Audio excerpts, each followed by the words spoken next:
Bonjour les étudiants. Alors, donc je fais du théâtre documentaire qui parle de la politique française. Vaste sujet à décliner en plusieurs épisodes. Vous connaissez peut-être la série The Wire, série où il y a 5 saisons qui a été faite à HBO de 2002 à 2007. Ils s'intéressent à Baltimore et ils s'intéressent, ils ont eu une idée. Chaque saison a un thème différent. Eux, ils parlent de la police, de la drogue. Moi, je parle de la politique française. Je me suis dit, il s'est trouvé qu'il y a quelques années, je recommence. Il y a quelques années, il y a un type qui s'appelle Lucas Bonifay qui m'a dit, est-ce que tu veux faire du théâtre, est-ce que tu veux faire une nouvelle pièce de théâtre là dans son théâtre qui s'appelait le théâtre de la Loge. Moi j'ai dit bah ouais, pourquoi pas, je peux dans 3 mois je pourrais faire 1 heure de théâtre sur l'année qui vient de se passer. On était en avril 2017.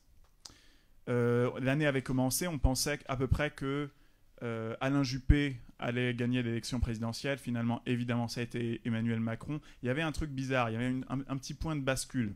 Je me suis dit, on peut raconter ça en 1 heure. Qu'est-ce qui s'est passé? Moi, il se trouve que la politique, ça m'intéresse. Je passe mon temps à aller voir des meetings. J'étais aussi allé aux États-Unis pour voir l'élection. Alors, je ne savais pas que c'était Trump qui allait gagner, mais enfin, voilà, ça m'intéressait. Je me suis dit, je peux faire 1 heure de théâtre avec ça. 1 heure de théâtre avec ma troupe. Ma troupe qui est donc des acteurs qui sont sortis de l'Académie de la Comédie Française. On fait un théâtre très simple. Il y a quelques chaises, il n'y a pas de décor. Il y a juste, comme là, un gros écran qui diffuse des photos de temps en temps, des photos que j'ai prises ou des vidéos que j'ai prises. Et c'est du théâtre, on va dire du théâtre d'acteur, du théâtre joueur, le plus possible du moins. Et en fait, on a fait ça, et puis on s'est dit, on peut faire ça tous les ans. Et donc l'année d'après, on s'est dit, comme dans The Wire, donc, on va prendre le prisme du judiciaire. L'année d'après, pour le 3e épisode, l'année parlementaire. Il s'est trouvé que c'était l'année des Gilets jaunes, et il y a eu beaucoup de choses à raconter sur cette année-là. Cette année-là, ça s'appelle l'année médiatique. J'essaye de me faire passer pour un journaliste. Une sorte de documentariste. Je passe mon temps à suivre plusieurs candidats au municipal et de m'intéresser aux dynamiques de la presse quotidienne régionale aussi un petit peu. Il n'y a pas grand chose à en raconter parce que tout se délite. Mais voilà, donc voilà, en ce moment j'écris un truc j'écris une pièce qui s'écrit au fur et à mesure que le temps passe, et mon but c'est en 2022 de faire une pièce de 6 heures qui sera allée de 2016 à 2022, qui se sera écrite donc au fur et à mesure, et qui racontera le quinquennat d'Emmanuel Macron et l'année avant. Et voilà, mon but est de faire une grande fresque de politique, de théâtre documentaire sur la politique française. Voilà, c'est compliqué à expliquer comme ça, il faut venir. Voilà, on joue demain à 21h. Alors Frédéric Savicki, vous êtes professeur de sciences politiques à l'Université de Paris 1. Vous avez notamment beaucoup observé la vie des partis politiques et la vie politique française en général. Donc je vous donne la parole pour 7-8 minutes peut-être. Ah merci, je vais me lever avant qu'on me le demande. Une petite déclaration quand même préalable, non seulement pour remercier les organisateurs, mais aussi pour dire qu'aujourd'hui, vous savez, en France, il y a un mouvement qui appelle l'université à s'arrêter. Moi, évidemment, en tant qu'universitaire, je suis solidaire, mais je suis content d'être là aujourd'hui parce que c'est évidemment un autre public, un autre cadre. Mais c'est important de savoir quand même, évidemment, ce qui se passe là pour le coup à l'extérieur. Les effectifs des universités, de l'enseignement supérieur en France ont augmenté à peu près de 80 000 personnes depuis 2012. C'est l'équivalent de 3 grosses universités, et dans le même temps, le nombre d'emplois de titulaires est resté stable. Et la contrepartie évidemment de ça, c'est que ce sont de plus en plus des personnels vacataires qui sont chargés de prendre en charge les enseignements. Et puis dans le même temps, les gouvernements successifs ont mis en place des politiques de concurrence extrêmement dures entre les laboratoires de recherche et les établissements d'enseignement supérieur, qui se traduisent là aussi par des inégalités croissantes de moyens de travail et par une surcharge qui pèse sur le personnel. Et de la même façon que dans les hôpitaux aujourd'hui, les médecins hospitaliers, les personnels de soins dénoncent non seulement le manque de moyens, mais la mauvaise répartition des moyens, les contraintes managériales.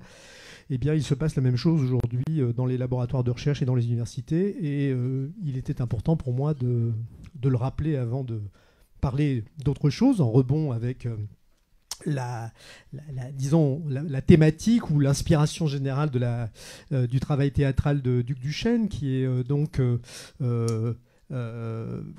deux choses. D'abord, observer, si j'ai bien compris, l'actualité telle qu'elle se produit, dans tout ce qu'elle a d'inattendu, et en même temps, de souligner que l'État demeure. Hein. Et quand on fait de la sociologie politique ou de la science politique, on s'intéresse à la combinaison aussi des deux, c'est-à-dire comment expliquer que les choses se passent telles qu'elles se passent, avec évidemment des événements imprévus, mais aussi comment expliquer que malgré tout, l'État demeure, les institutions sont très fortes.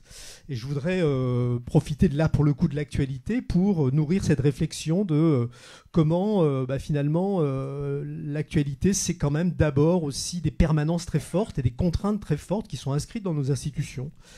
Et je voudrais partir, ou réfléchir, ou poser quelques éléments de réflexion à partir de ce qui se passe en ce moment au Parlement.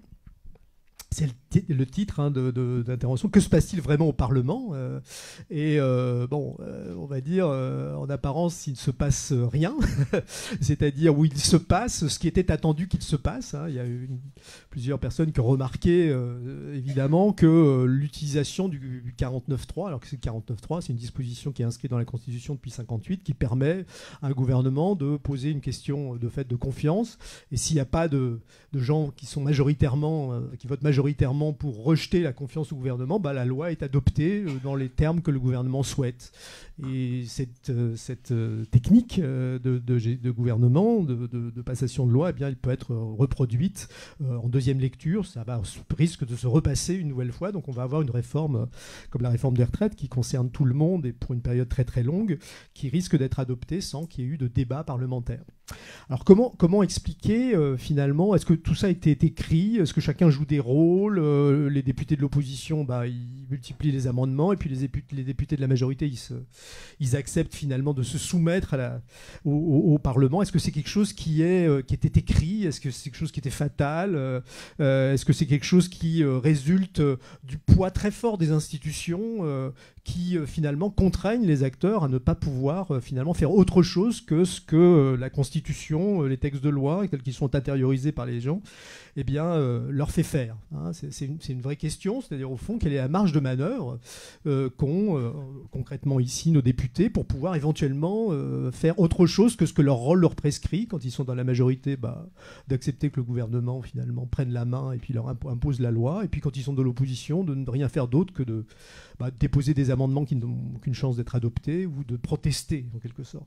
Alors comment ça c'est possible, ça veut dire. Alors les juristes expliquent ça en disant c'est la force de la loi. Hein. C'est-à-dire il y a des dispositions législatives qui ont renforcé le pouvoir de l'exécutif depuis au moins 58 et qui n'ont cessé de se renforcer. Et puis donc du coup les députés se soumettent en quelque sorte à cette logique qui concentre le pouvoir dans les mains du président, et dans le pouvoir politique disent de toute façon, depuis l'après-deuxième guerre mondiale, dans tous les pays, quel que soit le régime, les pouvoirs exécutifs se sont renforcés. Pourquoi ?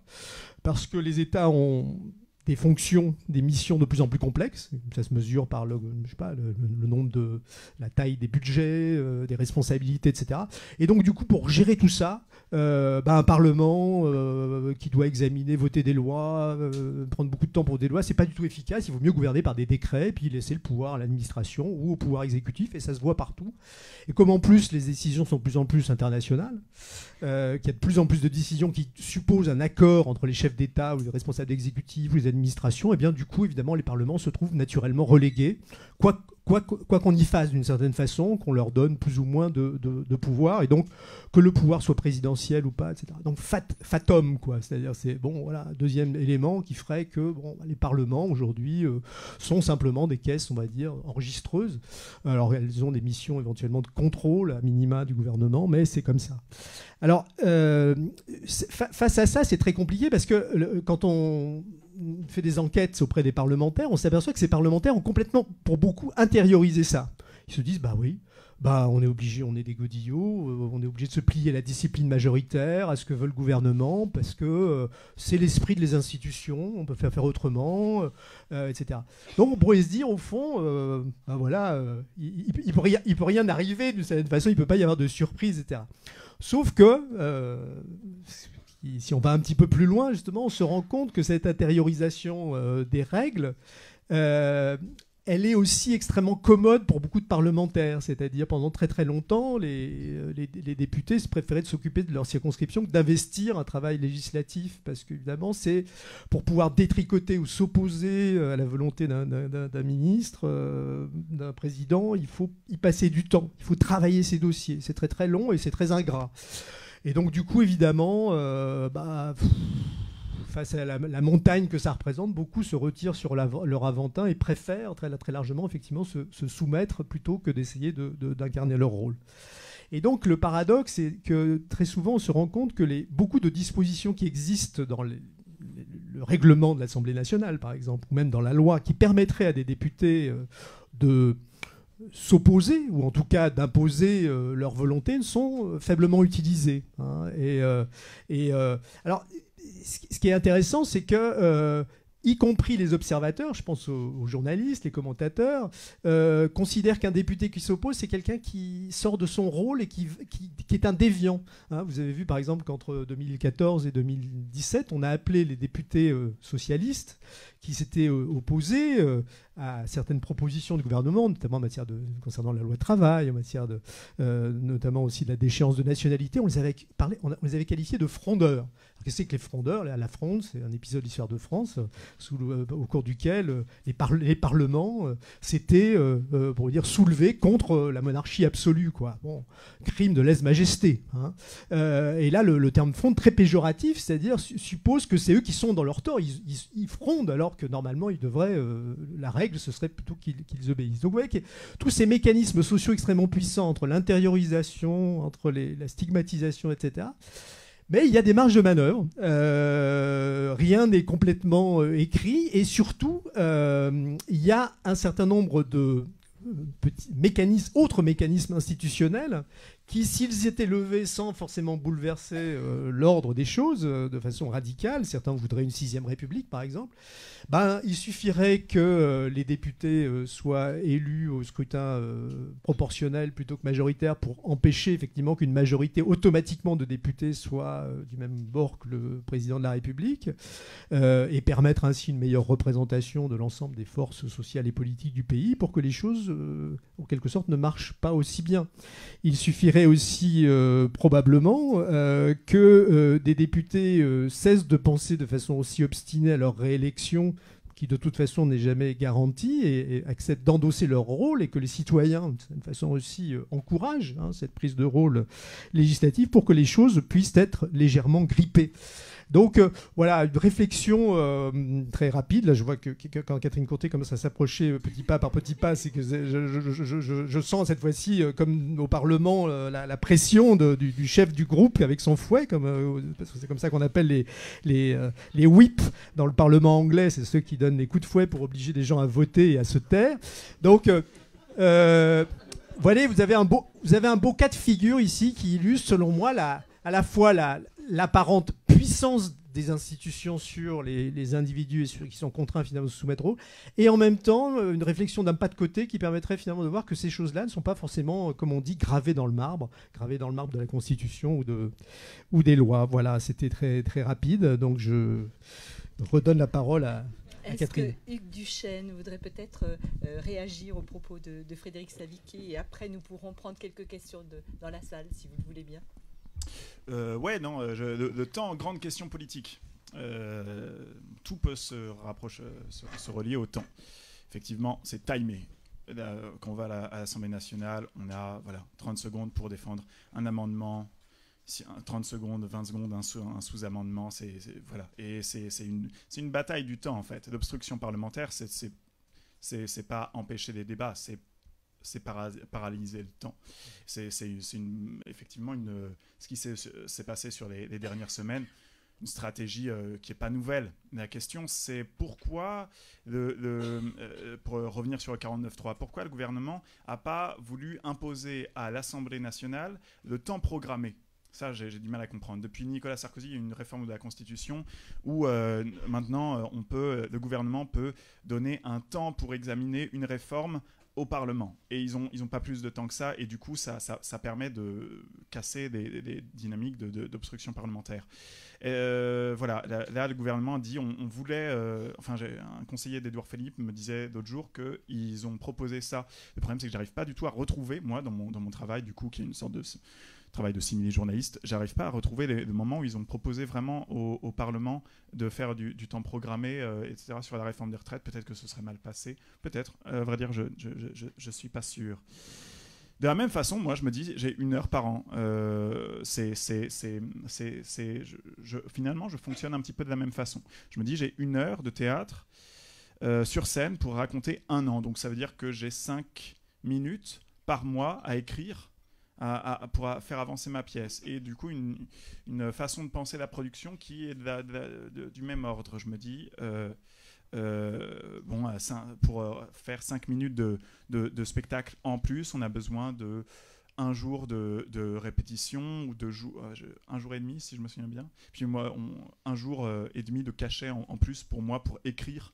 Voilà, qui sont donc on a une façon de rationaliser la production théâtrale sur le temps, où je me dis finalement tout ça est relativement lié. Voilà, c'est bien. S'il y a des questions, allez-y. Oui, Olivier va pouvoir vous passer le micro. Mais je pense que Romaric Dorier va entendre la revendication de Frédéric Savicki, et que l'année prochaine, nous aurons 1 demi-heure de plus pour notre table ronde. Et 100 mètres carrés de plus. Et 100 mètres carrés de plus.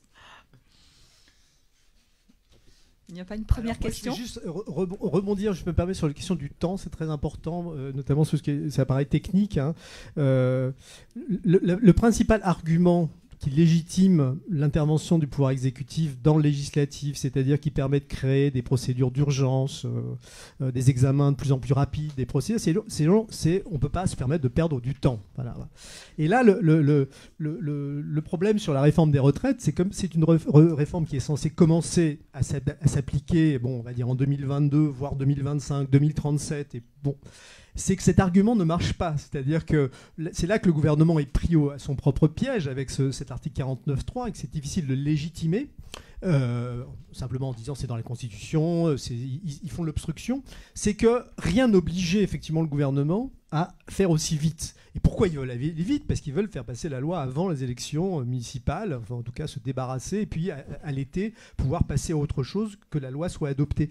Et donc c'est très intéressant d'un point de vue aussi de la légitimation de la domination. C'est que là, on a un cas flagrant où tout le discours qui a permis pendant des décennies, et pas simplement qu'en France, de légitimer la concentration du pouvoir entre les mains de l'exécutif au nom de l'efficacité. Hein, c'est aussi pour ça qu'on a raccourci les durées de mandat, qu'on augmente les durées de session parlementaire, mais qu'on réduit le temps d'examen des lois, tombe d'une certaine façon à plat, parce que là, on a typiquement effectivement une loi pour laquelle il n'y avait absolument aucune espèce d'urgence.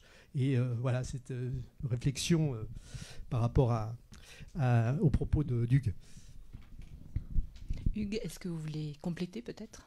Non, je veux qu'il y ait une question. Alors là, je crois que... Vous savez ce que ça veut dire, soumettre à la question au Moyen-Âge, hein, c'était torturer les gens jusqu'à ce qu'ils parlent. Donc... Ah, voilà, au fond, mademoiselle.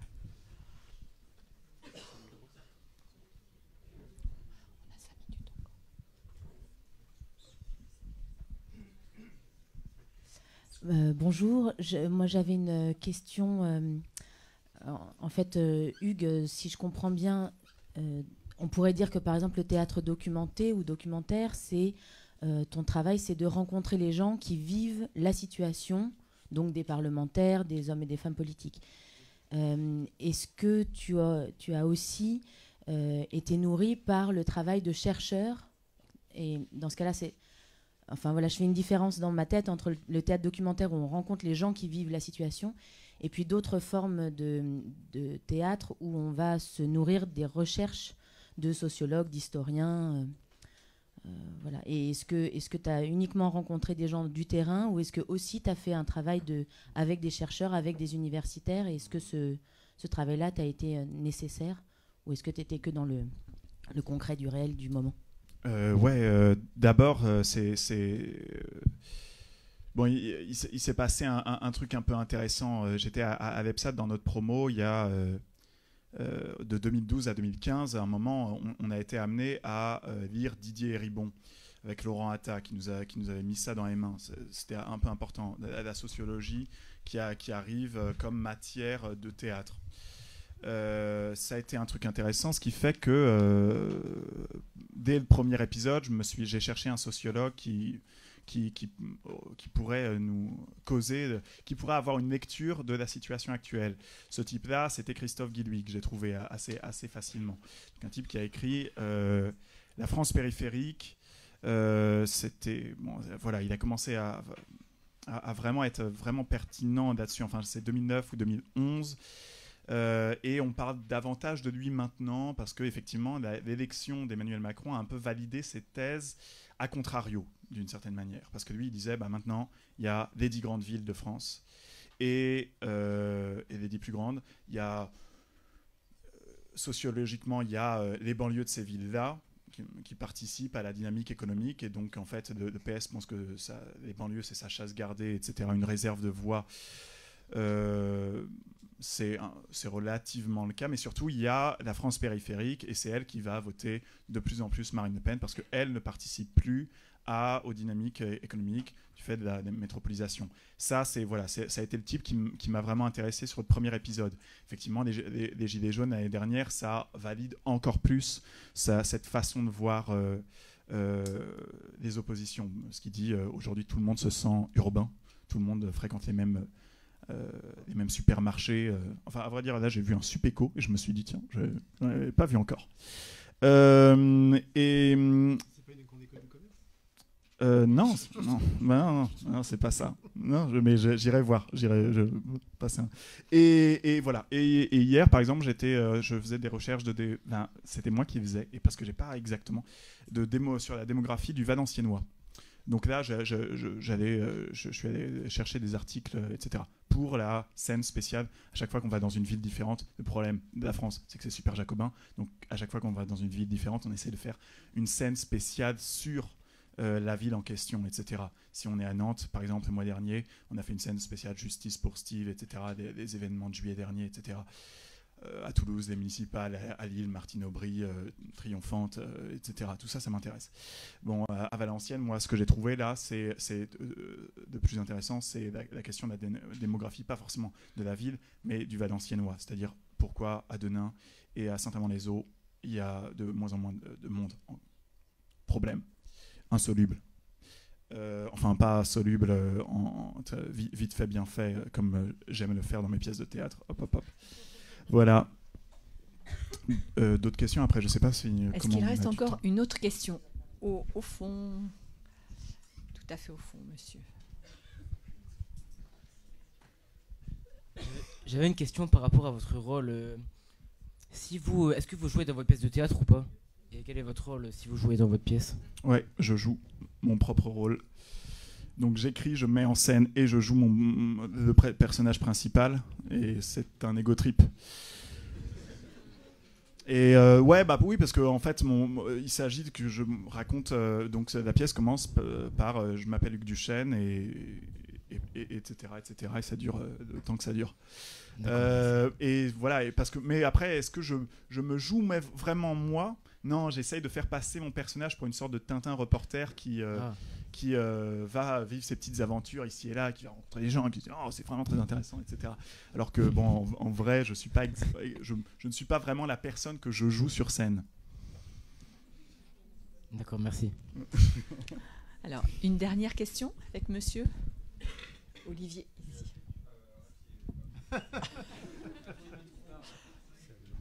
C'est une question pour Frédéric Savicki. Qui renvoie à la question de la relation, l'usage de la recherche et du travail artistique. Je crois que le chercheur dont vous avez parlé, Hugues, est un chercheur qui était assez critiqué par les chercheurs académiques, enfin inscrits dans l'université. Et du coup, je voulais savoir ce qu'en pensait Frédéric Savicki et plus largement, qui est légitime, quelle recherche légitime pour être appropriée par les artistes, ou est-ce qu'il y a une légitimité ou une illégitimité de la recherche pour être approprié par les artistes. C'est clair ? Oui, effectivement, Christophe Guilluy, c'est pas considéré comme un autre très très sérieux ces analyses, ne serait-ce que parce que sa manière de globaliser la France périphérique dans un tout ne correspond pas véritablement à ce qui est observé sur le terrain ou par les analyses aussi bien des sociologues que des économistes, que cette conception aussi d'une banlieue qui serait en quelque sorte prise dans la prospérité des villes versus des campagnes qui, elles, seraient de plus en plus, on pourrait dire, délaissées, ne résistent pas non plus à l'analyse. Les régions les plus pauvres de France aujourd'hui se situent dans la périphérie des grandes villes et pas dans les campagnes, sauf exception, dans le Cantal ou dans la Creuse. Bon, voilà. Donc, alors, ça renvoie à une autre question, c'est, les créateurs, ils sont libres de s'inspirer de ce qu'ils veulent, et puis de quelles idées, et puis ils les retravaillent. C'est pas en soi forcément dramatique. Si l'idée c'est de faire une pièce qui parte de ce qui se passe autour des Gilets jaunes, pourquoi pas? Il n'y a pas une vérité qui serait détenue par certains et pas par d'autres. Néanmoins, c'est vrai que ce qu'on constate bien souvent, aussi bien des artistes que je sais pas, des journalistes ou des gens qui invitent personnes à faire des conférences ou les journalistes, oui, voilà. C'est que très souvent, ce sont des intellectuels qui font pas forcément la recherche de terrain la plus rigoureuse qui sont sollicités. Alors bon, ce serait compliqué de savoir pourquoi. Il y a des effets effectivement de vedettariat qui jouent. Bon, il y a des connivences avec le monde des éditeurs. Et c'est vrai que ça fout un peu parfois les boules, pour dire les choses très très concrètement, que d'avoir de très bons jeunes chercheurs. La plupart du temps, c'est quand on est jeune qu'on fait la recherche, je dirais, la plus intensive et la plus originale, très très souvent, qui sont totalement absents, ignorés des médias, et de voir effectivement que, au contraire, les Sunlight sont évidemment focalisés. Bon, là-dessus, l'ANR fait un gros travail, mais c'est vrai qu'on a alors une part de responsabilité aussi. C'est pour ça que je suis content, moi, d'être là, et puis j'aime bien participer à ce genre de choses. C'est de faire un travail effectivement de diffusion, de valorisation, d'éducation populaire, etc. etc. Et bien souvent, les chercheurs sont trop souvent finalement en situation d'accepter ce verdict qui leur est dicté par, on va dire, les logiques de fonctionnement des grands médias, et ne sont pas assez réactifs par rapport à ça. Et aujourd'hui, il y a des instruments justement pour pouvoir, il y a d'autres médias, il y a grâce à Internet la possibilité de diffuser par soi-même tout un certain nombre d'informations scientifiques. Il y a un gros travail à faire là-dessus.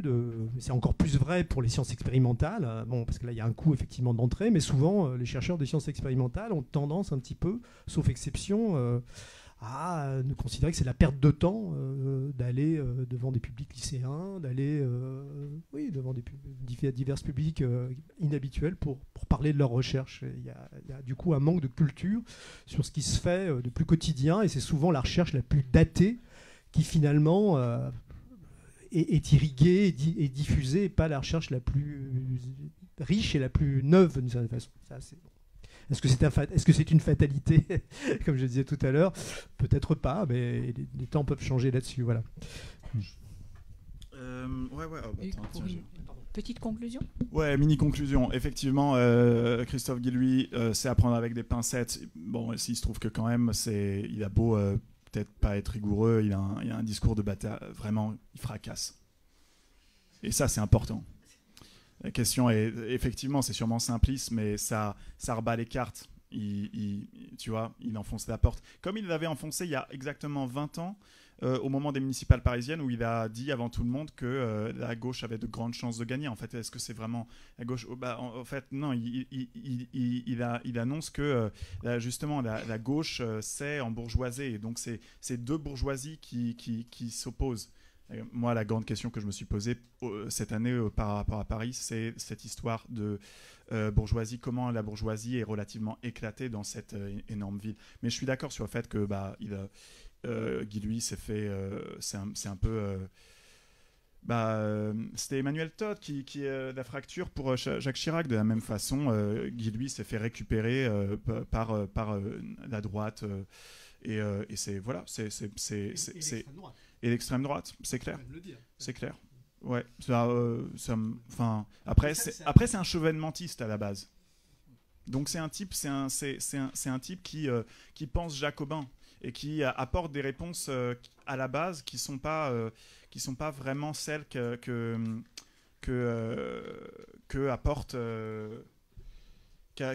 du tout la droite, parce que il parle de redistribution des richesses à la base. La question, c'est si on ostracise, est-ce qu'il va pas encore plus à droite?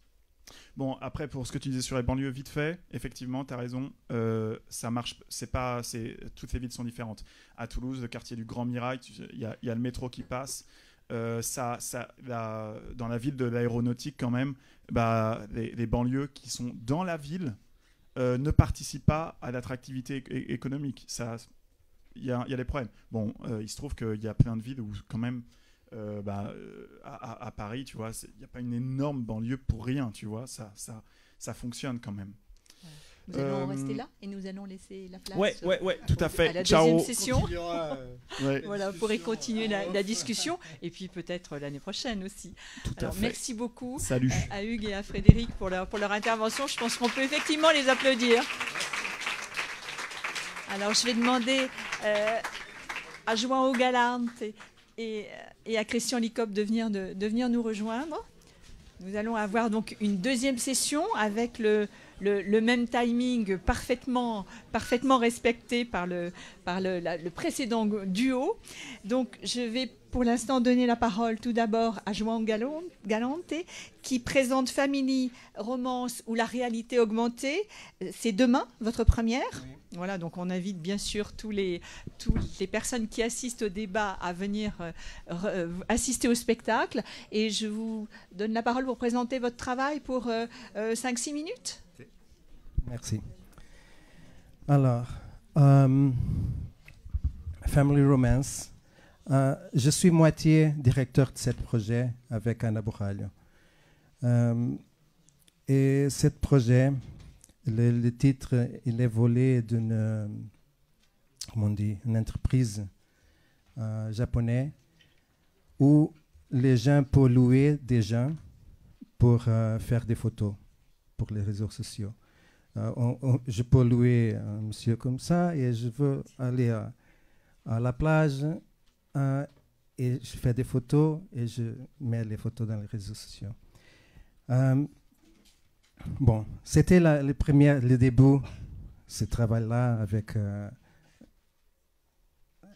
louer des gens, des vrais amis, des faux amis, des vraies familles ou des faux familles. Et après,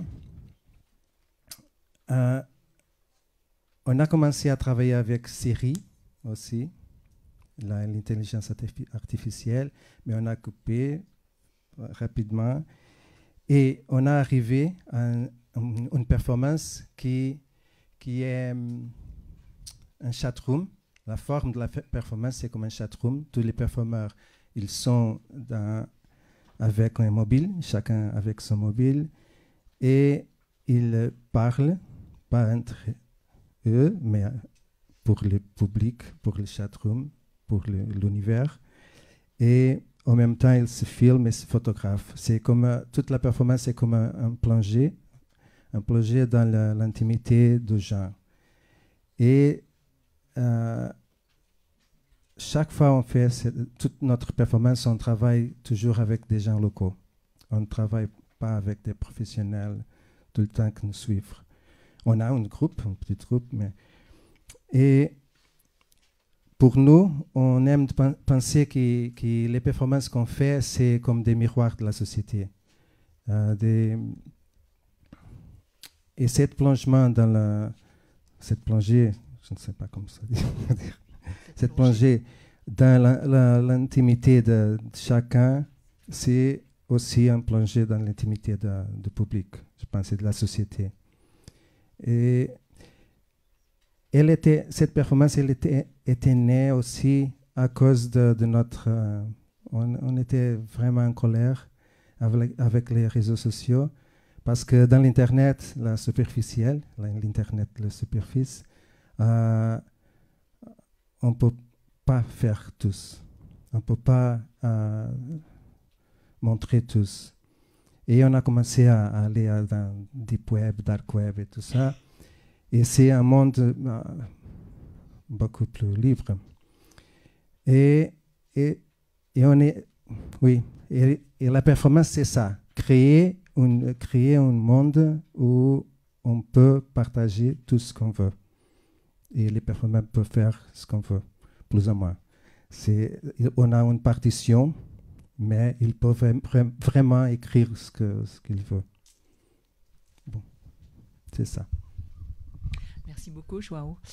Alors, peut-être Christian Likop, donc, tu es professeur de sociologie des technologies de l'information et de la communication à Mines Télécom, et peut-être un point de vue complémentaire sur ce que vient de nous décrire Joao de son spectacle. Oui, alors de mon côté, j'ai pas vu le spectacle et je pourrais pas être là demain à mon grand regret. Donc j'ai travaillé sur une vidéo qui est en ligne et qui est je crois que le spectacle dure 1h30, je crois que la vidéo fait après une demi-heure. Et ce que j'ai essayé de faire, c'est simplement de lier, de réagir à des petites choses que j'ai attrapées dans la performance et les questions. Oui, d'attraper des petites choses qui sont dans la performance, qui m'ont frappé, et de les lier aux questions qui m'intéressent, qui tournent autour de comment on est ensemble dans des situations de coprésence, comment se joue la question de la présence, de l'apparition sur la scène sociale, qui me semble au cœur en fait du projet de performance. Alors, peut-être montrer d'accord.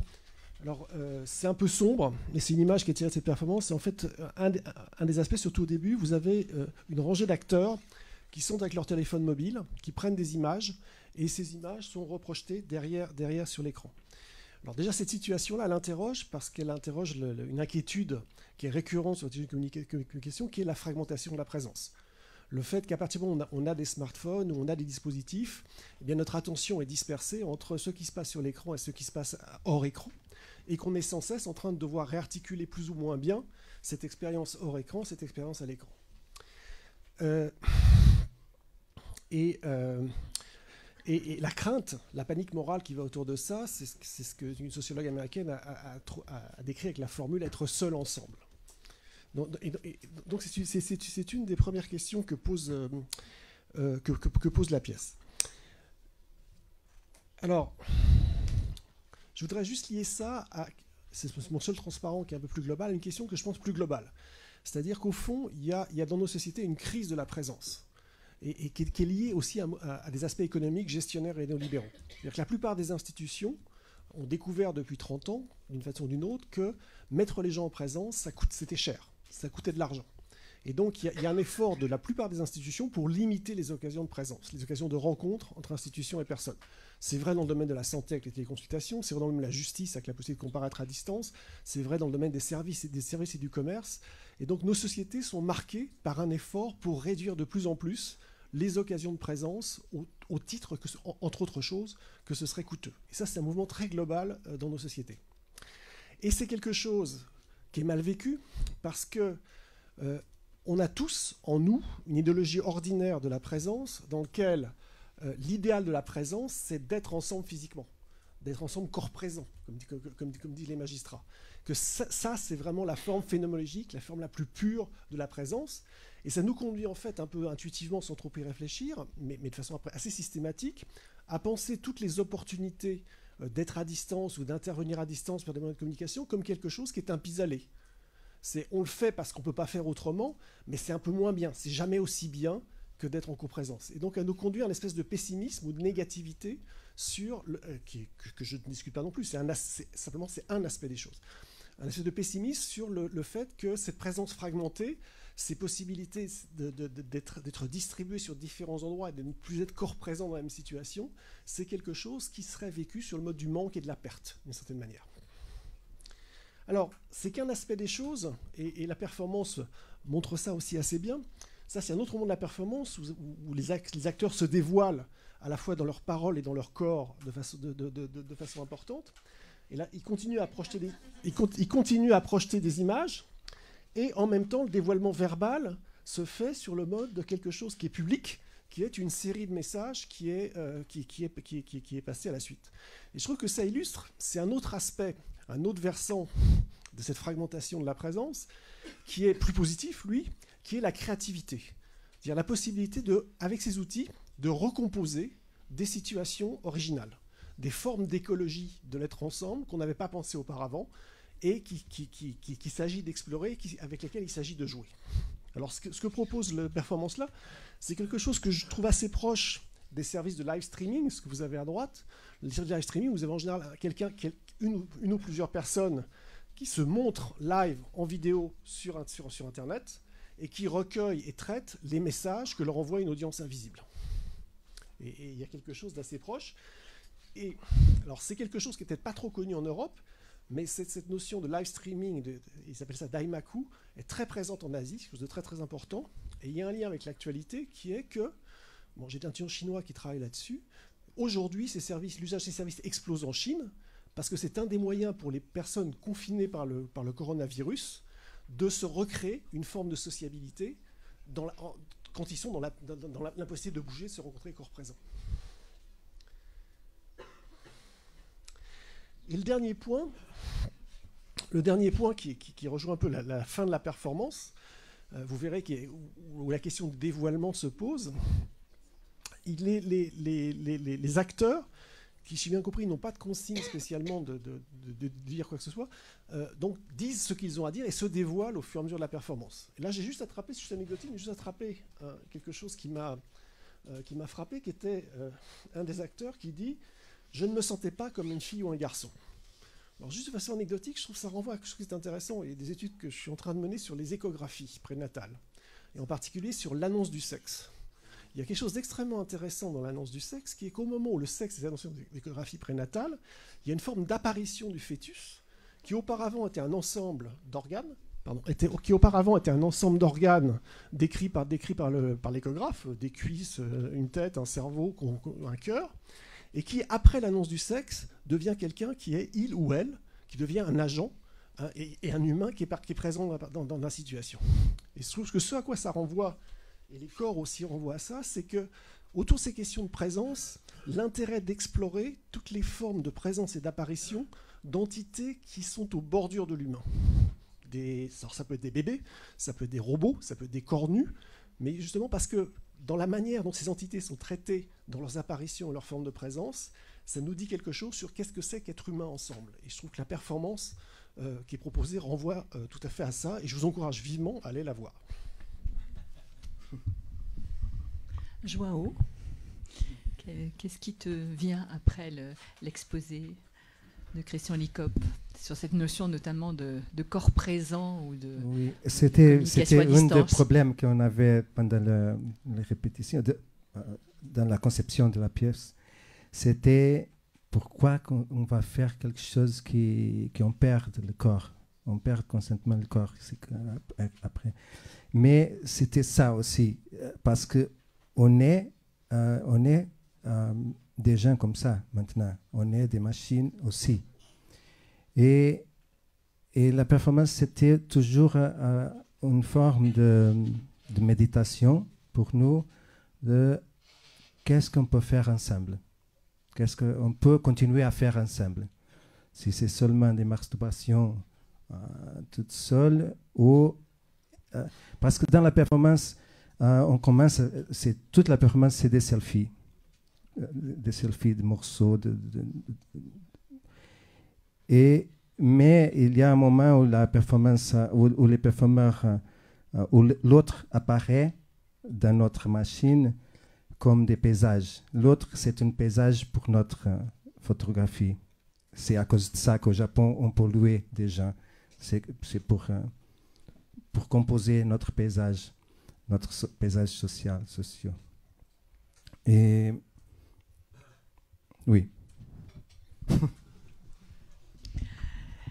Olivier est là pour passer le micro. Qui est-ce qui a une première question?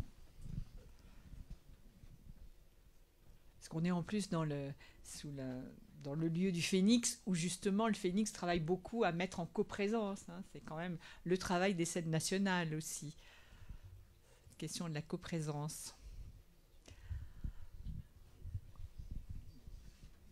Christian, peut-être compléter ce que tu as évoqué avant de lancer la prochaine question.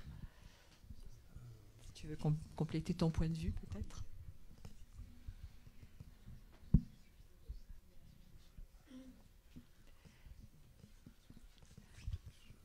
Alors peut-être avant que tu continues. Ah voilà, une question?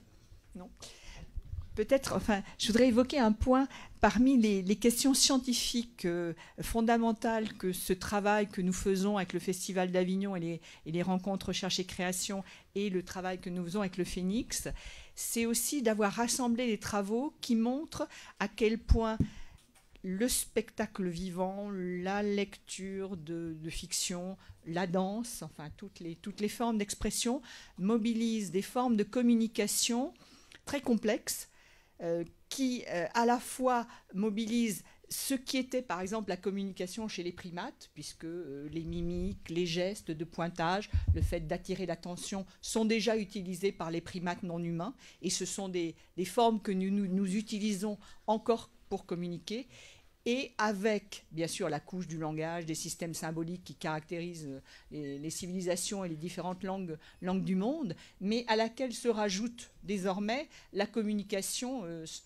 non en présence. Donc on a l'impression que je dirais presque, je tente l'hypothèse que c'est comme un troisième étage à cette complexité de l'interaction humaine.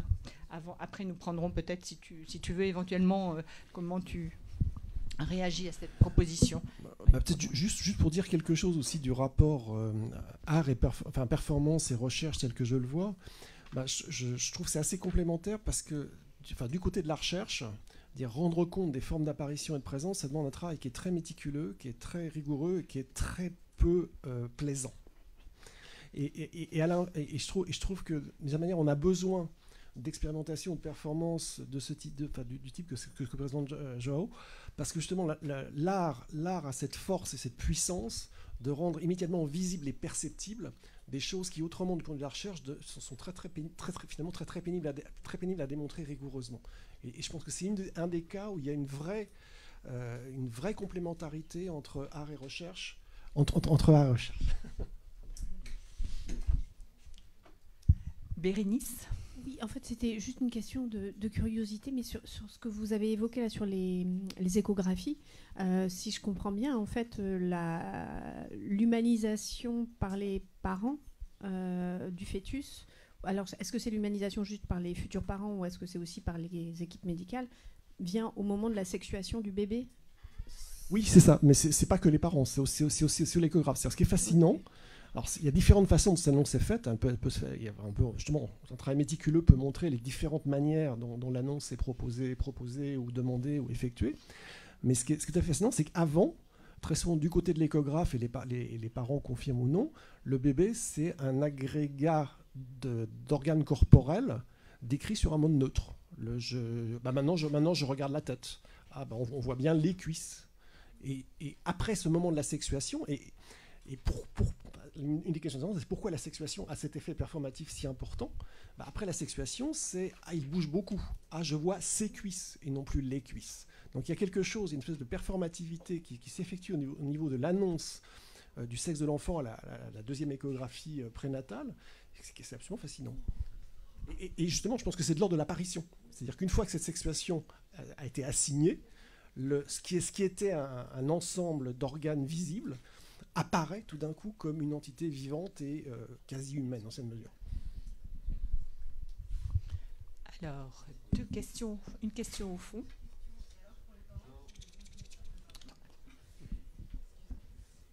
Oui, bonjour, excusez-moi. Et du coup, pour les parents qui ne désirent pas connaître le sexe de l'enfant, ça marche comment?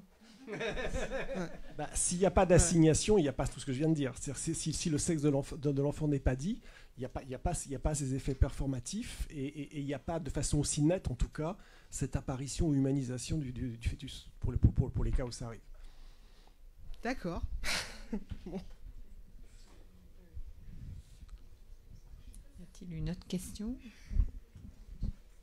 Oui, c'est pour Monsieur Licop. Vous avez parlé de l'idéal de la présence. Et en fait, ça me fait penser à un projet qu'on mène avec des ados qui s'appelle Les Choses en Face. Et on leur propose, dans ce projet artistique, où ils vont monter sur scène à la fin, d'aller interviewer des adultes autour d'eux. Et à chaque fois, ils sont ramenés, mais très très très régulièrement, ces adolescents de 16-17 ans, à cet idéal de la présence comme quelque chose qui est en train d'être perdu, comme quoi il y a la vraie vie.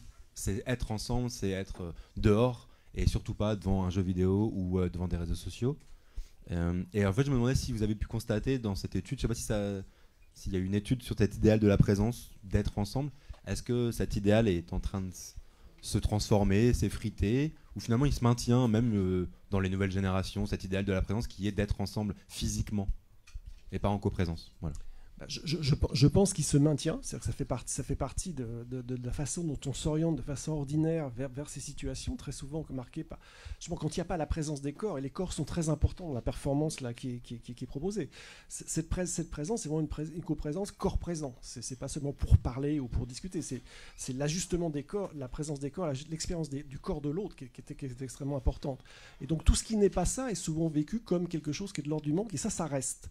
Mais ce que je pense qui est en train de se passer, c'est pas qu'on perd ça, c'est qu'on empile des choses qui peuvent être plus ou moins contradictoires. C'est-à-dire qu'en même temps qu'on a toujours ce sentiment-là, on va quand même, malgré tout, jouer occasionnellement avec les ressources que nous permettent des technologies pour composer des écologies inhabituelles, où on a des modes d'interaction inhabituels avec des gens inhabituels.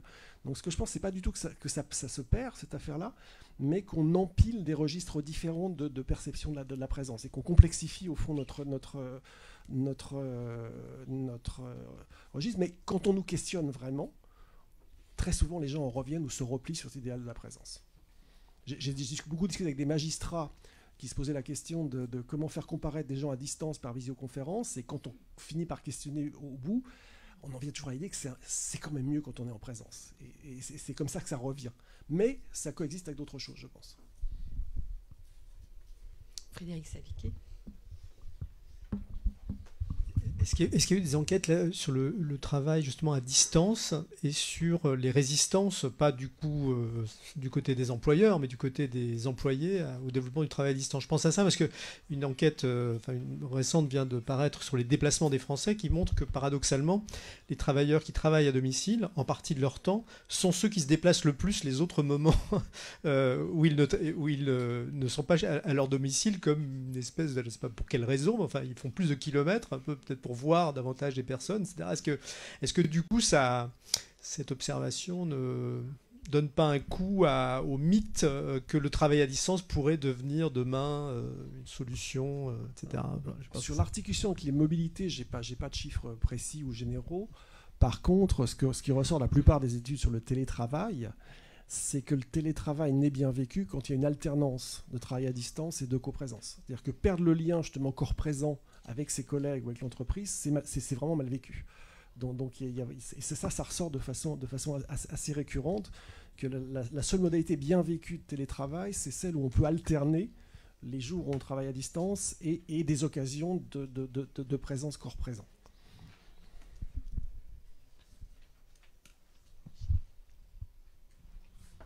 Encore 2 questions.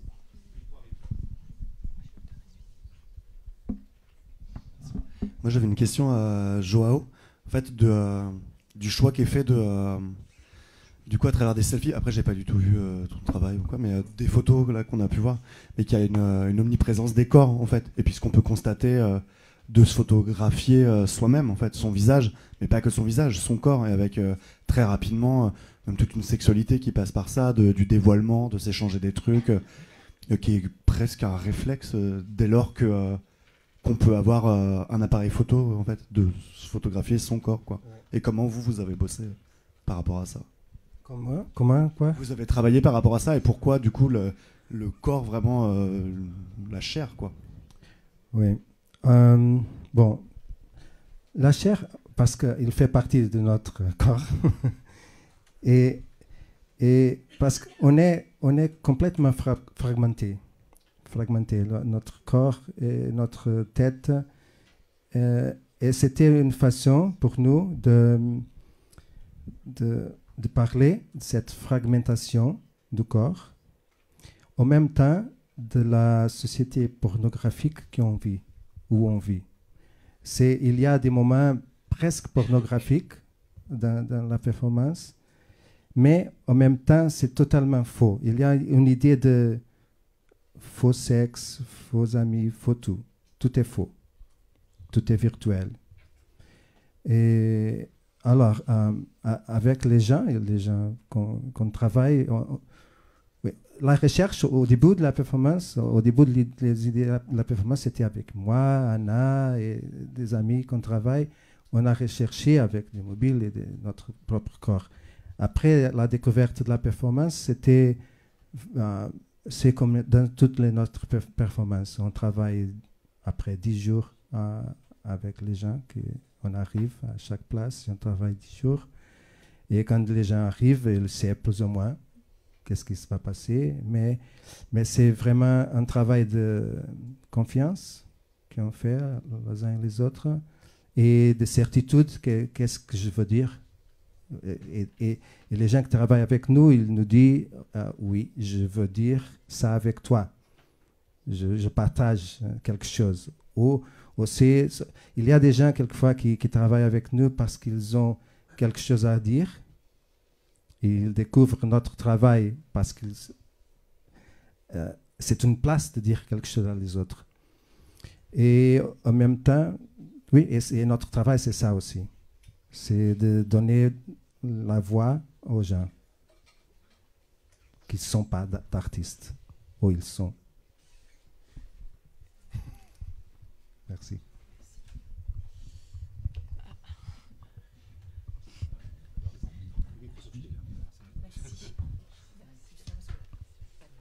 Oui, bonjour, j'ai une question pour Monsieur Licop. Je ne suis pas sûre d'avoir bien compris. En fait, vous parlez de performativité et vous dites qu'avec cette force du langage de nommer le sexe dès le fœtus, c'est la condition sine qua non de l'humanisation.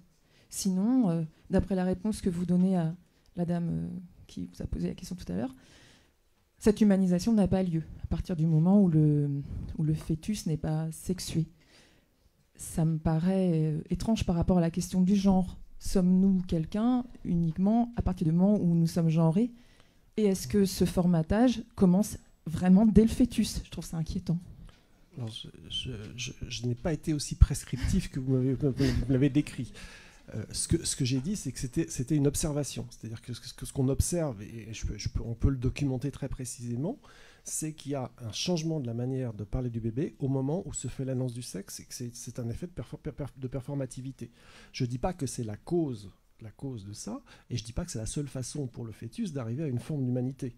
Parce que bien évidemment, quand il n'y a pas ça, ça ne se produit pas de la même manière, mais il y a d'autres manières pour le fœtus au cours des visites successives d'acquérir une consistance.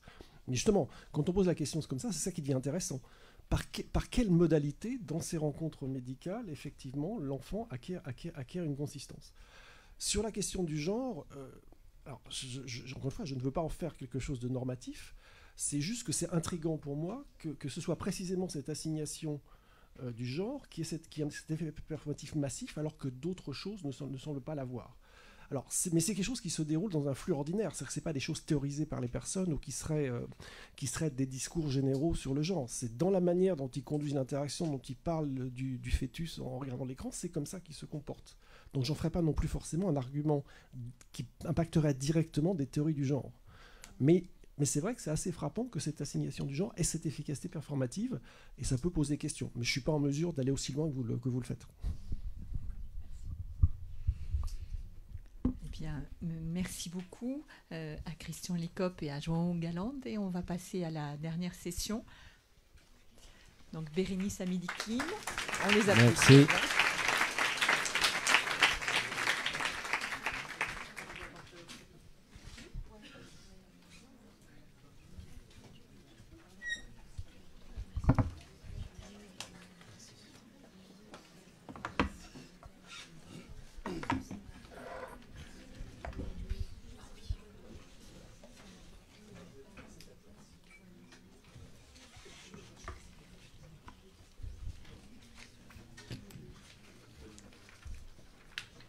Merci de nous avoir rejoints. Oui, il fait.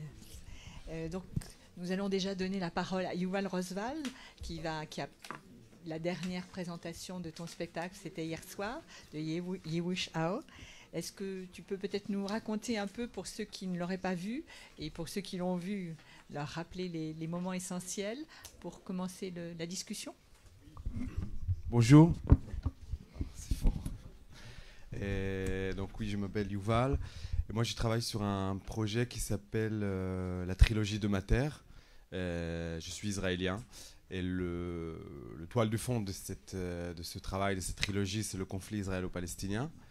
Et voilà, on a créé ici, il y a 2 ans, le premier volet de la trilogie qui s'appelle TBM, Tunnel Boring Machine, qui traite plutôt l'aspect politique du conflit. Et j'ai traité plutôt l'aspect du tunnel entre l'Israël et la Palestine. Moi, quand j'avais 18 ans, j'étais soldat israélien à Gaza. Donc, où entre 2002 et 2004, où tout ce phénomène de tunnel en Palestine a commencé. Puis dans la pièce, je traite plutôt les tunnels entre la Cisjordanie et Israël, comme aussi des lieux de drague sexuelle, des lieux de drague homosexuelle. Et dans le cœur de TBM, c'était plutôt dans le centre de la pièce, c'était les Palestiniens. C'était un Palestinien. J'ai essayé d'écrire celui qui est censé être mon ennemi, le regard de l'autre vers moi, l'occupant et l'occupé. Et puis là, je suis dans le 2e volet où on a terminé la création, qui s'appelle The Jewish Hour. Je voulais traiter plutôt l'aspect sous l'angle de la religion et d'écrire mon rapport avec la judéité et l'antisémitisme, comment aujourd'hui, parce que ça fait 6 ans que je suis en France, et le rapport de la France avec Israël, et comment l'antisionisme, l'antisémitisme et tous ces mots se mélangent aujourd'hui en France et en Europe. Et voilà. La 3e partie, 3e volet, ça sera Hadesh, et ça va traiter plutôt l'aspect économique du conflit, le rôle qui joue l'argent dans ce conflit interminable. Et ça sera Hadesh, en fait, ça veut dire en arabe palestinien, en argot, ça veut dire combien ça coûte, combien dans le marché. Après, plus spécifiquement pour The Jewish Hour, donc souvent, moi j'ai un rapport, j'aime beaucoup l'humour, et j'ai toujours dans mes pièces, je cherche un peu cet angle-là, parce que c'est difficile de parler de ces sujets qui sont très tragiques en premier degré, en tout cas pour moi. Et donc pour The Jewish Hour, en fait, la naissance de ce projet était... il y avait l'assassinat de Mireille Knoll derrière chez moi. À l'époque, j'habitais dans le 11e à Paris, et c'était juste 2 rues derrière chez moi dans le 20e, où, je ne sais pas si vous vous souvenez, en 2018, il y avait cet assassinat dans son appartement. Et le samedi, quand on a joué TBM, le premier volet, il y avait la marche blanche entre Nation et République contre l'antisémitisme. En fait, pour comprendre, moi... La première question en fait qu'en Israël on te demande, ou ma famille aux États-Unis, quand tu habites à Paris ou en France, c'est alors ils sont comment les Français antisémites? C'est vraiment, il n'y a pas Isabelle Huppert ou Juliette Binoche ou le Croissant ou la Tour Eiffel, c'est vraiment la France et l'antisémitisme. Et moi chaque fois je disais non, je travaille dans le milieu de la culture, dans le théâtre, donc je le sens pas trop.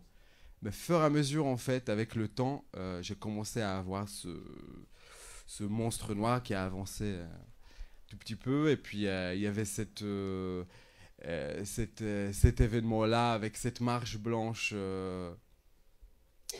où il y avait les hommes politiques, il y avait Marine Le Pen, Mélenchon, etc. Et puis, dans une manifestation contre l'antisémitisme, tout d'un coup, il y avait aussi des panneaux pro-israélien, contre-israélien, pro-palestinien. En fait, tout était mélangé. Et là, je me suis dit, voilà, c'est le cœur de mon projet. Je suis allé faire mon abonnement à Néonès, place de la Bastille. Puis, c'est à Paris, dans le 11e. Donc, je passe et à ma gauche, il y a la grande synagogue de la Roquette. Et puis, je vois un tag argent sur le mur de la synagogue. Puis 1h30 plus tard, quand je rentre chez moi, il y avait déjà des gens de la mairie qui ont fait la peinture sur les tags. Donc là, j'ai commencé à sentir, je me suis dit, voilà, il faut que ce soit le cœur de ma nouvelle création, mais comment je vais la traiter. C'est ça c'est des sujets très tragiques, qui sont très lourds. Et donc voilà, j'ai cherché, j'ai trouvé la forme. En fait, moi, à la base, quand je suis arrivé en France, je parlais qu'en anglais. Et j'ai énormément écouté la radio pour apprendre la langue, le français, etc. Et j'adore la politique, donc j'ai écouté énormément France Inter. Et je me suis dit, voilà, Ça, c'est la forme de ma nouvelle création. Je prends la matinale de France Inter, mais la version pour les nuls. Donc, c'est des amateurs qui essayent de faire la matinale de France Inter. Leur émission s'appelle The Jewish Hour, ça parle que de ça. Et il y a cette journaliste, Léa Salamé, voilà. Et il y a la chronique politique, première invitée, deuxième invitée. Bien sûr que pour cet événement-là, pour l'inauguration de cette émission, l'invité principal, c'est Bernard-Henri Lévy. Et puis, il meurt pendant l'émission. Et voilà, et comme ça on rentre un peu dans un cauchemar, dans un loop, qu'on ne s'arrête pas de parler de l'antisémitisme et le conflit israélo-palestinien.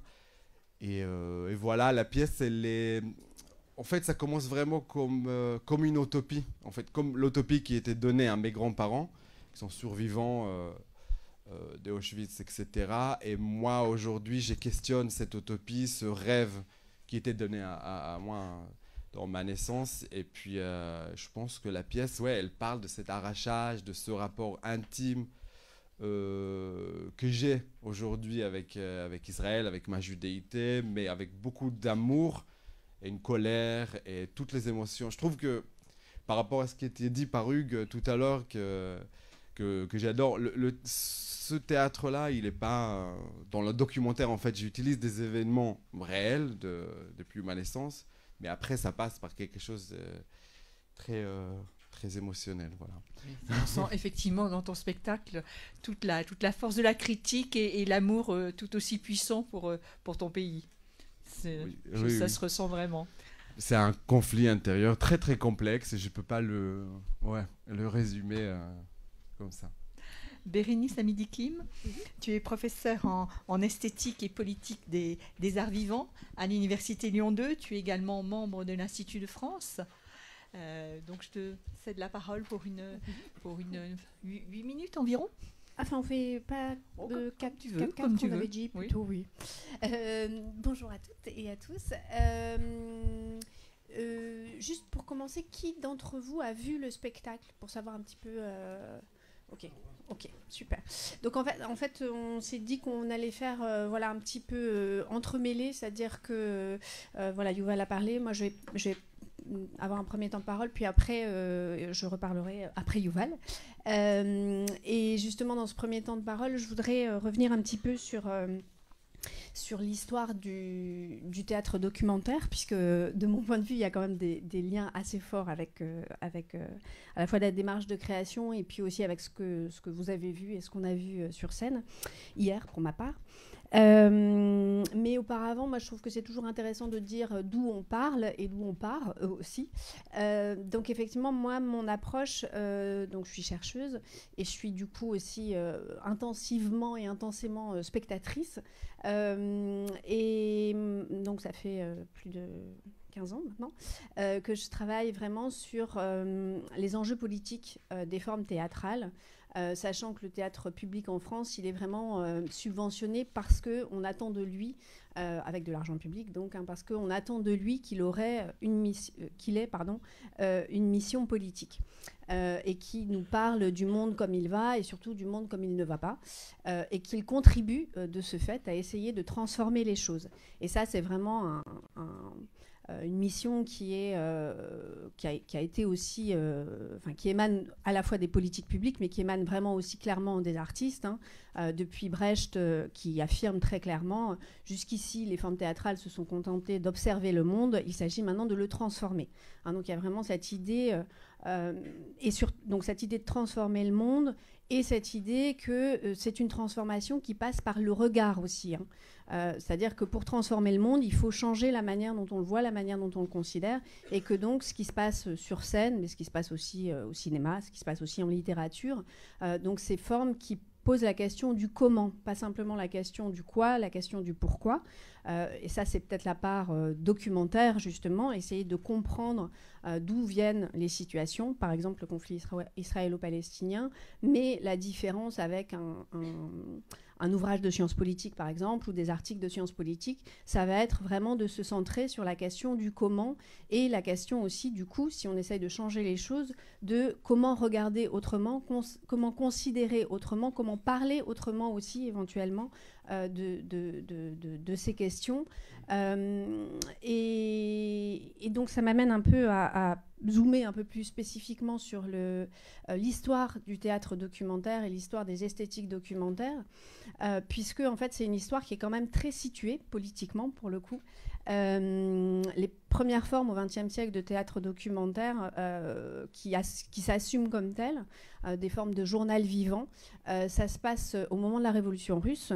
Donc à un moment où l'Union soviétique n'existe pas encore, ça c'est très très important, et à un moment où donc il y a des troupes théâtrales qui vont participer vraiment activement à essayer à participer à la révolution, avec cette idée qu'il s'agit d'informer. Donc la situation est très différente de la situation actuelle, puisque la majorité des gens en Russie à ce moment-là, c'est les campagnes. C'est pas l'époque de Guillouis, mais en tout cas, il y a une majorité d'habitants qui vivent dans les campagnes, qui sont illettrés aussi. Donc en fait, le théâtre, à ce moment-là, il a surtout une mission d'information, et c'est pas un média alternatif, c'est le seul média, voilà, pour beaucoup de gens qui ne lisent pas les journaux. Et évidemment, il n'y a pas la télévision.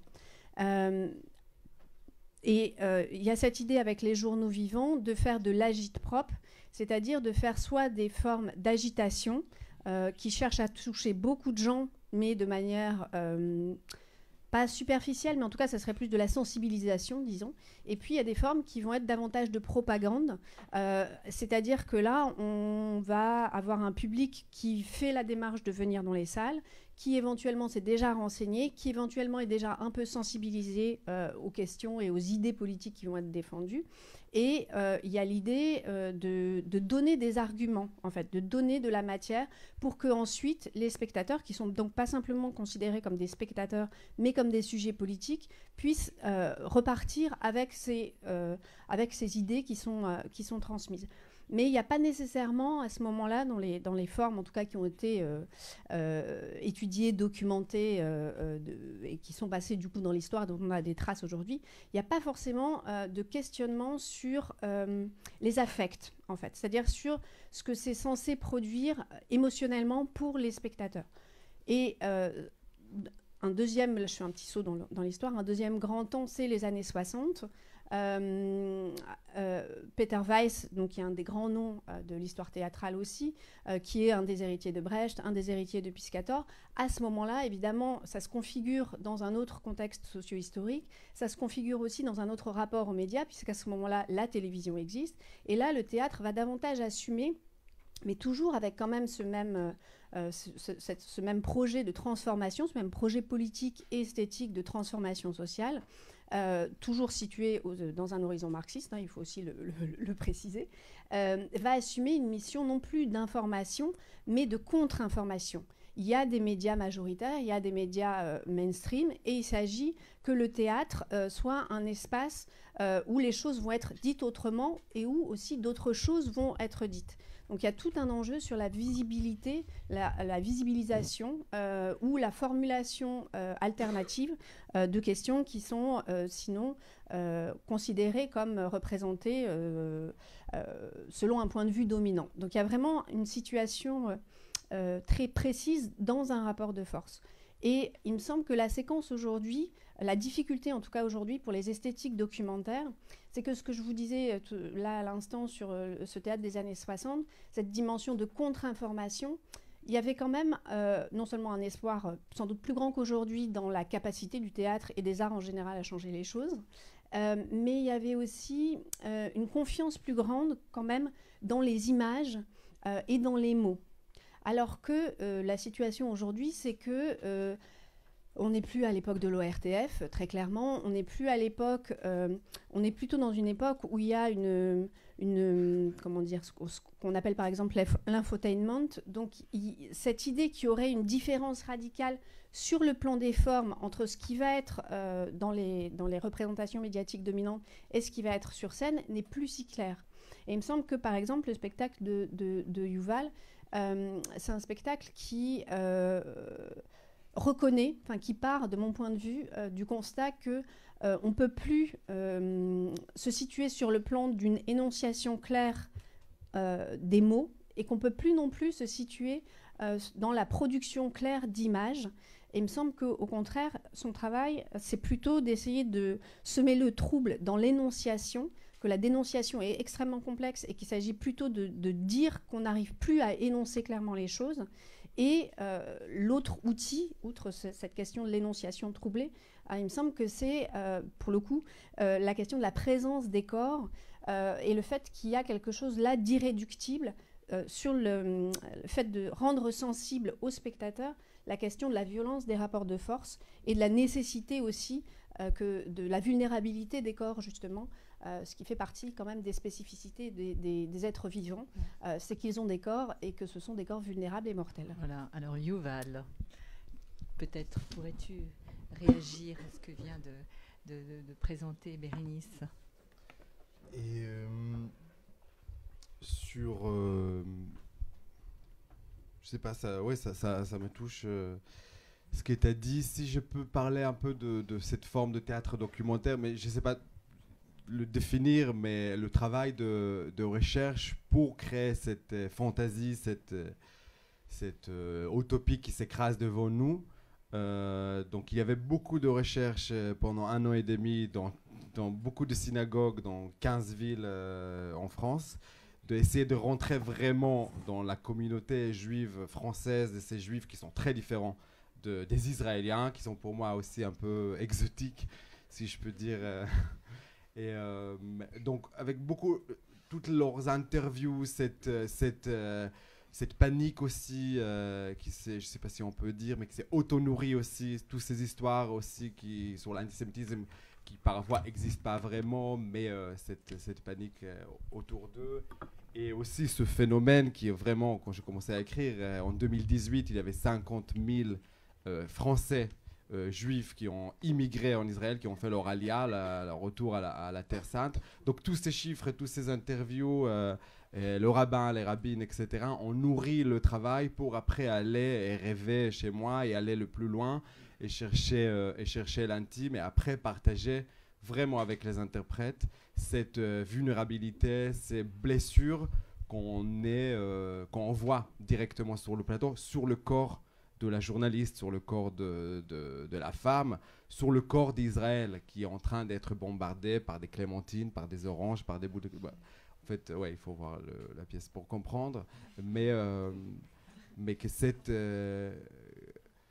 deux choses-là, cette émission qui s'écrase, ce rêve, cette utopie qui Israël s'écrase, et en même temps, moi, que la France était une sorte d'une utopie.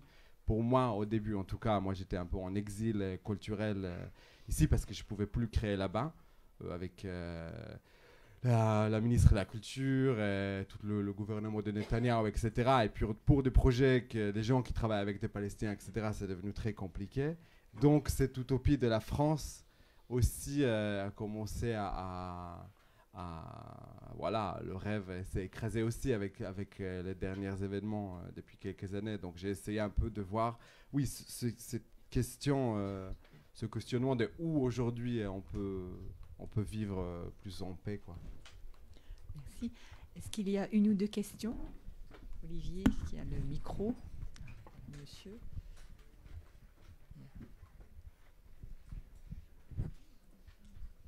Merci. Je vais parler comme non spécialiste et même béotien de tout ce qui est études théâtrales et tout ça. Donc c'est vraiment...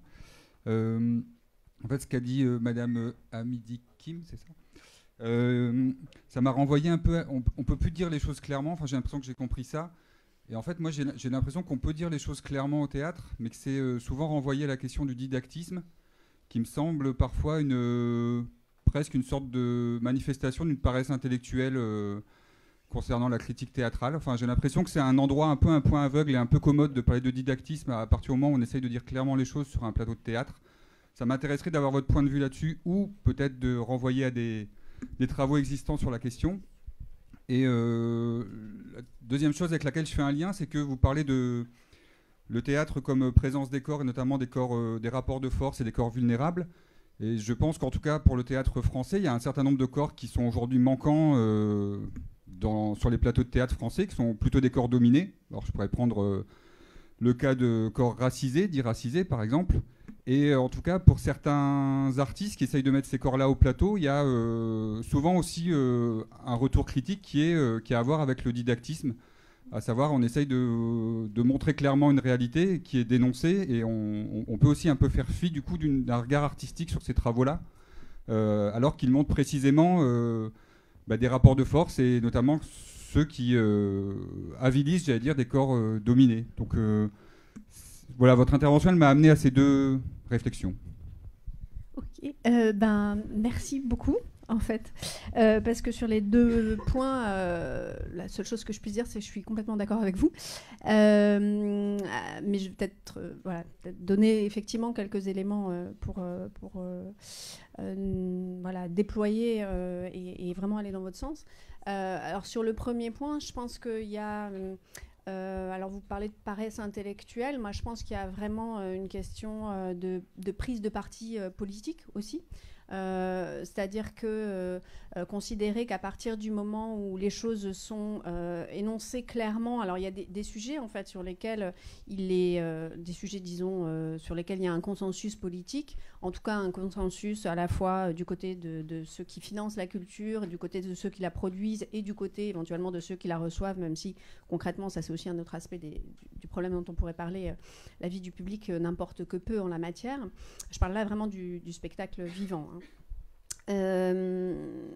Donc je pense qu'il y a vraiment une prise de parti politique dans le fait de disqualifier des esthétiques dites didactiques.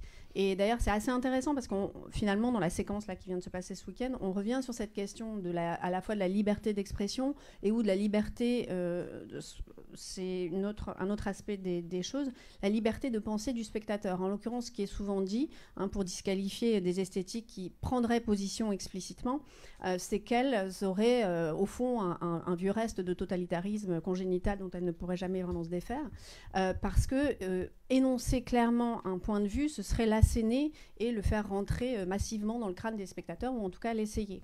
Alors que, je dois dire que de ce point de vue-là, malheureusement, Jacques Rancière n'a pas fait beaucoup de bien. C'est-à-dire que théoriquement, il est vraiment une des grandes références et une des hyper-références aujourd'hui, et que Le Spectateur émancipé, qui est donc le seul livre en fait en général qui est cité de Rancière, qui est utilisé de Rancière, avec le partage du sensible, qui est souvent d'ailleurs compris à contresens, puisque là pour le coup il parle d'un partage.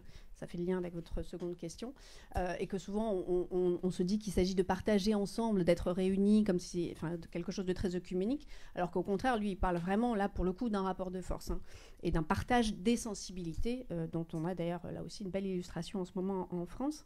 Donc voilà, je pense qu'il y a un problème sur le cadrage théorique actuel sur les questions politiques, c'est-à-dire que un surinvestissement de l'idée qu'il y aurait une liberté absolue à préserver, alors que précisément, on peut tout aussi bien dire que c'est précisément parce qu'on prend un point de vue explicite qu'on laisse à l'autre la liberté de se situer par rapport à ce point de vue. Alors qu'à partir du moment où on est dans l'indécidable, il est beaucoup plus difficile de se situer face à l'indécidable. Donc moi, voilà. Et puis, après, il y a toute une réflexion sur le spectateur. Et sur l'autre question, oui, c'est un des grands combats aujourd'hui, la question, justement, dans un milieu qui se dit progressiste, qui se dit du côté de l'émancipation, dès qu'il s'agit de compter les femmes qui ne sont pas là comme auteurs, qui ne sont pas là comme metteuses en scène, qui ne sont pas là dans les positions de pouvoir institutionnelles, et également ça vaut pour les personnes racisées, ça vaut aussi pour les minorités sexuelles, et particulièrement quand il s'agit de femmes ou de personnes trans. Donc oui, il y a toute une série comme ça d'invisibles qui commencent à, pour le coup, là on peut aussi, parce que j'adore Rancière par ailleurs, tous ces écrits politiques me semblent absolument indispensables, et donc là c'est vraiment les sans-parts qui arrivent et qui réclament leur part. Et donc toute la question, comment on les écoute. Yuval, est-ce que tu veux réagir aux questions qui viennent d'être posées dans la salle?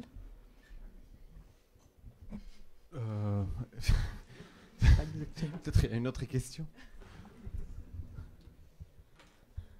Oui.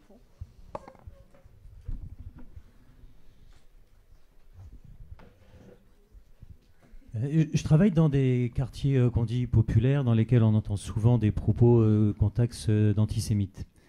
Je me rends compte que quand on discute avec les jeunes gens qui les tiennent, très souvent, c'est des questions d'éléments de langage. Ils ont tendance à avoir la communauté juive, c'est Israël, et il y a une identification au conflit qui est très forte, surtout dans les milieux, majorité du Maghreb. Et c'est assez excité par d'autres personnes. Mais quand on donne des éléments de langage aux personnes, quand on leur fait rencontrer les bonnes personnes, on pourrait leur faire rencontrer des gens comme Yuval, on pourrait leur faire rencontrer des gens de la Ligue des Juifs de France pour la paix, comme Michel Sibony, comme Rémi Brouman, avoir des débats sur lesquels on va leur permettre de mieux comprendre le contexte. Ma question, elle est la suivante. Est-ce que vous pensez qu'aujourd'hui, en France, les personnes qui, comme toi, cherchent à porter une parole de paix sont soutenues? Là, pour ton cas, oui, puisque bon, tu es soutenu quand même dans une démarche par des scènes nationales, par le ministère de la Culture.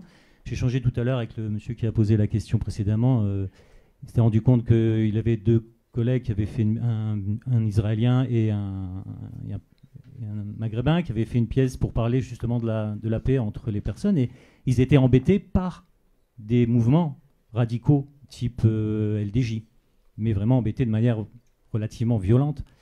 Donc, pourquoi à ce point-là, ça rejoint peut-être ta question, la France est antisémite? Ben non, elle ne l'est pas, rassure-toi. Mais est-ce qu'il n'y a pas une utilisation un peu politique de tout ça parce que moi, je n'entends pas les gens, la Ligue des Juifs de France pour la paix, et je ne l'entends pas à la télé. Michel Sibony, je l'ai vu 2 fois en plusieurs années. J'ai bien suivi le truc. Et la dernière fois que je l'ai vu, c'était sur RT, une chaîne russe avec Tadei. Et j'ai la même chose avec le monde musulman. Prenez l'imam Ourouk de Bordeaux qui dit que dans le Coran, il n'y a pas de voile, que pour qu'on avance sur cette question des musulmans en France, il faut que les musulmans expriment plus de devoirs que de droits. Donc vous voyez, il explique très bien la différence entre culture et tradition. Et ce mec-là, on l'entend jamais. Dès qu'il est, le peu de fois où on l'invite sur un plateau de télé, il y a une féministe qui vient lui mettre le nez dans le Coran et lui dit « Mais je suis là pour parler d'autre chose. » Non, parle-nous de ça. Donc, est-ce que tu trouves qu'il n'y a pas un vrai problème de liberté d'expression, de la paix aujourd'hui en France? Est-ce que c'est pas ça qui fait que, à force de dire aux gens qui sont antisémites, je pense qu'ils le deviennent aussi. À force de dire aux gens t'es raciste, on le devient. Si on leur explique pourquoi ils ont utilisé ce terme et que c'est pas le terme approprié, on avancera peut-être un peu plus. Voilà. La question, c'est où est-ce qu'on en est dans notre pays aussi par rapport aux gens qui parlent de paix et qui ont envie qu'on parle de paix?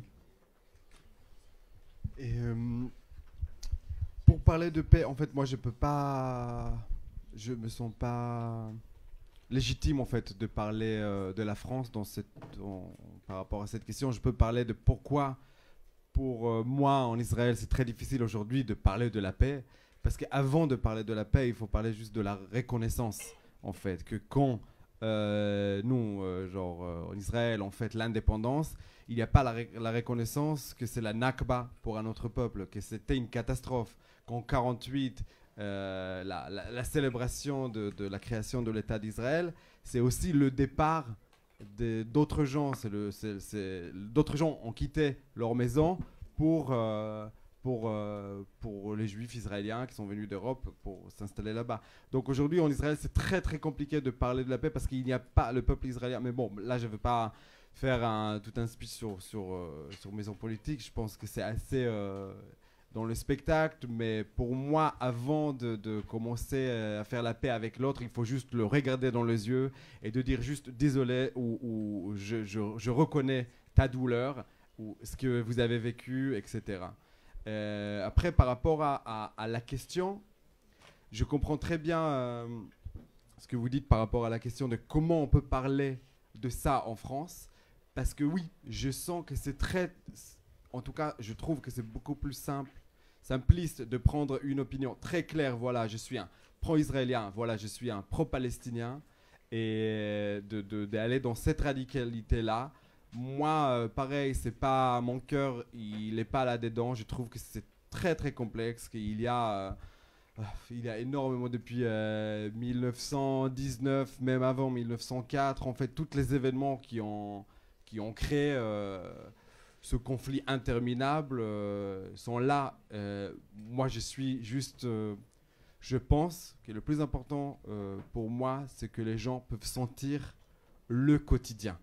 Et c'est quelque chose qui est plus à l'intérieur que je veux faire une lecture au peuple européen, ou en français, ou en Belgique, ou en Suisse, et plus que les gens puissent sentir, danser sur ces blessures-là, sur cette terre avec beaucoup de sang, mais qu'on peut utiliser cette matière-là pour créer de l'art, pour créer un objet qui va peut-être aller directement dans le cœur des autres, du public. Mais non, même si je fais le travail d'éducation parfois avec des ateliers que j'adore, mener des ateliers d'écriture et parler de ce sujet-là, autant que spectateur, j'aime pas être éduqué. J'ai envie plutôt de sentir et que les gens me laissent la possibilité de choisir, de rêver, de partir, de m'ennuyer, d'être en colère et pas forcément d'apprendre les choses sur l'histoire, comment c'était exactement. Voilà. Bérénice, une dernière conclusion, à moins qu'il y ait est-ce qu'il y a une dernière question? Alors, on prend la dernière question très courte et on te laisse conclure. Olivier va vous apporter le micro. Vous avez parlé de symboles comme les bombardements qui étaient représentés par les pelures de clémentine qui étaient jetées. Est-ce qu'il y a d'autres symboles et comment ils sont représentés? Oui, il y a plusieurs textes qui, je ne sais pas s'il y a des gens qui n'ont pas vu, mais la comparaison entre... il y a tout un texte sur Israël, tu es mon sida, je suis ton séropositif, tu es ma tumeur, mon quin exilé qui va marcher pour l'éternité, ce juif errant. Donc la comparaison avec Israël comme une maladie vivante dans mon corps, en fait que même si mon corps il est plus là-bas, mais l'espace il est très vivant dans mon corps. Donc oui, cet rapport à la maladie, qui au bout d'un moment, oui, on vit avec cette maladie. En fait, au début, moi j'ai du vitiligo. Mais les gens, ils ne savent pas qu'est-ce que c'est. Quand j'ai écrit le texte final, j'ai écrit beaucoup sur le vitiligo, sur cette maladie de peau qui n'est pas du tout dangereuse. Et puis, au fur et à mesure, dans les textes, j'ai changé ça pour l'eczéma et le psoriasis comme des colonies blanches qui se manifestent sur le corps. Mais c'est le corps qui a besoin de s'exprimer quelque chose. Et donc oui, dans le spectacle, il y a plusieurs endroits comme ça, mais ça commence avec de tout petit. Ça commence vraiment avec des petits événements de Artyom Dolgopia, de cette champion du monde israélien, puis après avec BHL qui arrête pas d'être un terroriste sur le plateau, et c'est lui avec lui on commence tout l'écrasement de... Voilà. J'espère que j'ai répondu. Bérénice, petite conclusion rapide. Oui, enfin, conclusion. Non, c'est plus. Je voulais revenir sur ce que. En tout cas, moi, ce qui m'a, je dois dire, assez touchée dans le spectacle. D'abord, je dois dire que j'en vois beaucoup de spectacles qui entendent parler du monde et de questions politiques. Et en fait, moi, ce qui m'a vraiment marqué, c'est la tonalité. Parce que je crois que j'avais jamais. En fait, il y a beaucoup de spectacles, alors parce qu'il y a une dimension documentée, mais il y a, bon, vous l'avez, pour ceux qui l'ont vu, une dimension comique assumée. Et souvent, en fait, les formes comiques, elles ont une tendance aujourd'hui à basculer du côté du cynisme, en fait, et vraiment d'un deuxième degré assumé, d'une ironie aussi, qui marque une forme de distance. Et là, mais sans doute, enfin, très précisément, je pense, parce que du fait de l'endroit d'où toi tu parles, qui est effectivement, Catherine le disait, on sent à la fois l'amour pour ce pays, l'amour pour cet esprit du judaïsme dont il est question, et en même temps l'impossibilité de dire simplement cet amour à cause de tout ce qui vient polluer en fait cette idée, cette grande idée, et de tout ce qui vient faire qu'on ne peut plus l'énoncer simplement parce qu'il y a tellement de choses qui la contredisent dans le réel. Et du coup, c'est un spectacle qui, pour moi, n'est pas du côté du cynisme, mais plutôt d'une manière de... Enfin, ça transcende un peu le principe de contradiction, hein, puisqu'on a BHL qui est à la fois d'abord l'archétype du mal dominant, hein, puisqu'il y a vraiment, en termes de symbole, il y a beaucoup la question du phallus hein, qui est là, et le fait qu'il y a une dimension de prédation, de pénétration, de violence, en fait, qui est faite au corps de la Palestine, en l'occurrence. Et donc par le truchement de ce qui est fait au corps de la journaliste, mais aussi du coup de ce qui est fait au corps de BHL. Et puis BHL, c'est aussi dans le spectacle quelqu'un qui vient porter justement d'abord une critique très forte de la politique de Netanyahou. Donc là, on est vraiment au-delà du réel. Hein. Et voilà, il y a cette... et on sent, en fait, moi, ce qui en tout cas m'a touchée, c'est qu'on sent derrière tout ça ta douleur du fait qu'on ne puisse pas formuler clairement ce qui devrait être le cœur du problème. Voilà. Merci Bérénice. Donc une fois de plus, cette confrontation entre ces deux formes de représentation du monde, de la société, de l'humain, on voit à quel point elles sont fécondes. Et je pense que c'est important pour nous à l'ANR de montrer qu'effectivement toutes les connaissances, que les projets, toutes les connaissances de la recherche sont aussi notre patrimoine commun et qu'il est disponible pour penser le monde d'une manière un peu plus complexe. Merci beaucoup à vous tous. Merci beaucoup.